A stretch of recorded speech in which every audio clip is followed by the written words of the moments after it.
जगत शिरोमणि मंदिर कृष्ण भक्त शिरोमणि मीराबाईଙ୍କ परिवार द्वारा ख्रीष्टाब्द 1599 ରୁ 1608 मध्य निर्मित।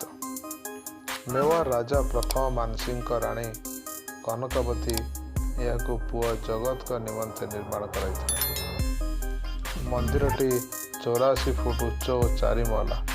यह धड़ा मार्बल पत्थर रे राजस्थान शैली निर्मित। मुख्य मंदिर रे राधाकृष्ण सहित मीराबाई मूर्ति पूजित।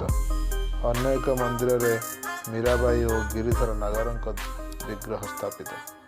समग्र रागानुग वैष्णव धर्मर पर्वपर्वाणी एठारे महासमारोह पालित हुए।